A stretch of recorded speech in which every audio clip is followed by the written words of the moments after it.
This is the world's third smallest country, Nauru. It was the world's richest during the 1900s. The country was so rich that even a country like America seemed insignificant in comparison. In the year 1978, the per capita income of the USA was $16,902, while Nauru's was $57,894. This country was so wealthy that the government did not collect taxes from its people. Rather, it provided free education, free medical services, and even covered the expenses for medical treatments abroad in developed countries such as Australia and the US if the necessary treatment was not available locally.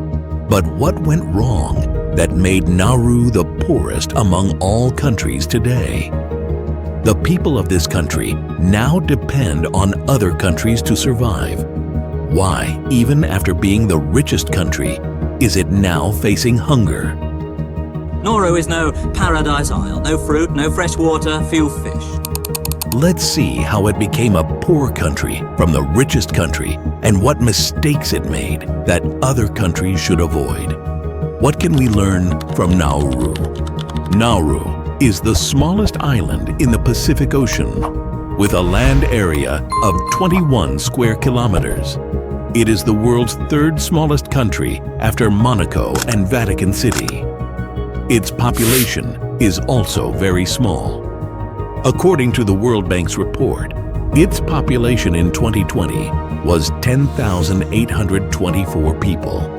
For the first time, this country was discovered in 1778 by European British sea captain John Fearn. After observing its beauty and attraction, he named it Pleasant Island. However, later visitors renamed it Nauru, which means "I go to the beach" in English. Many Europeans came to this island to trade coconut oil and bird feathers. Birds come to this island in large numbers, and this fact plays an important role in this story. You might wonder whether this country was already rich or how it became rich. The answer is no. Earlier, this country used to be poor, but then a miracle happened. Yes, you can call it a miracle that made this country rich overnight. Remember, a while ago, I asked you to remember the word birds. I also mentioned that many birds come here. There is a reason behind this. Nauru is a small island in the Pacific Ocean, with no other islands around it. So, birds traveling across the sea stop in Nauru to rest, and many make it their permanent residence. If you don't know, bird feces contain phosphorus, a chemical element. Birds have been coming here for thousands of years, and as they made this island their home, they deposited a lot of feces. The phosphorus in the feces mixed with the ground and stones, and over many years it transformed, interacting with oxygen, water, sodium, and calcium to become phosphate. Yes, you heard right. Phosphate. It is a chemical compound used in many products, especially in agriculture as a fertilizer. It is very beneficial for the growth of vegetables and plants. Phosphate is present in many of the vegetables we eat, making it very valuable and in high demand worldwide. Nauru had phosphate in large quantities, making it a major exporter to countries like Australia, Japan, New Zealand, and the United Kingdom. This became their major source of income, and that's why this country became so rich. The country was so wealthy that workers came from different countries to mine the phosphate, while the locals enjoyed a leisurely lifestyle without needing to work. However, this led to health issues such as accidents, obesity, and diabetes. Nauru has the highest rate of obesity in the world, with 70% of the population being overweight and 40% diabetic. In 1975, Nauru's income was $2.5 billion, enough to sustain many generations with a rich lifestyle. But by 1990, The phosphate was nearly depleted, leading to a sudden economic collapse. I hope you're enjoying the video so far. If you find this content interesting and want to see more, don't forget to hit that like button. It really helps the channel grow and reach more people like you. It's not that the Nauru government did not plan for the future.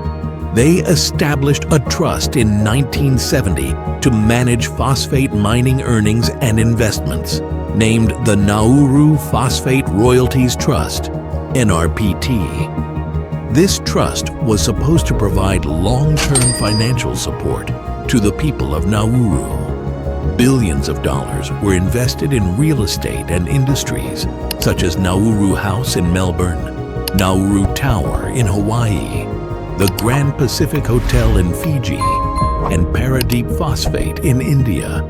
However, due to corruption and mismanagement, these investments failed, and the money was lost. This was a significant fraud against the people of Nauru.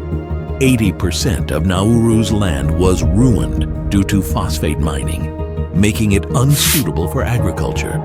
The remaining 20% around the boundaries was where people lived. Despite the declining situation, the government and people continued living a luxurious lifestyle, importing food from foreign countries. Eventually, the National Bank went bankrupt, and the investments had to be sold at lower prices.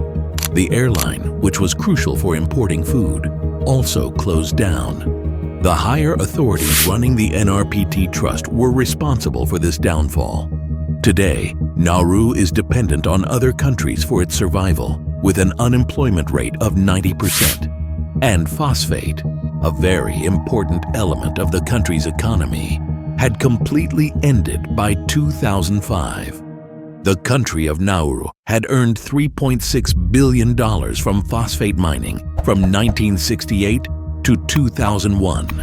The country, whose per capita income was $50,000, today has a lot of poverty in that country. This country is dependent on Australia and New Zealand for its livelihood. To stop many refugees from going to Australia, the country of Nauru works like a refugee camp, which prevents refugees from going to Australia. For this, Australia gives $4.3 million to Nauru every year. Today, the people of this country earn their living from these 4.3 million people, where earlier the per capita income of this country was more than $50,000. Today, it is struggling in such poverty. So today's video ends here. This was today's economy of a country which was dependent only on natural resources.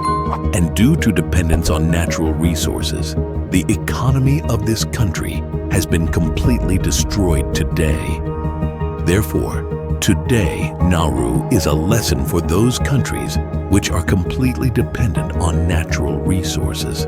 Hence, in today's time, you will see that the crude oil producing countries are not dependent on their crude oil. Today, we are linking our country's economy with tourism and technology so that our country does not depend on natural resources and its condition does not become like that of Nauru.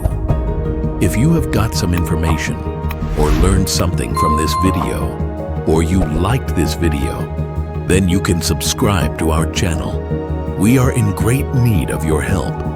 Take care until next time. Thank you so much for your support and love.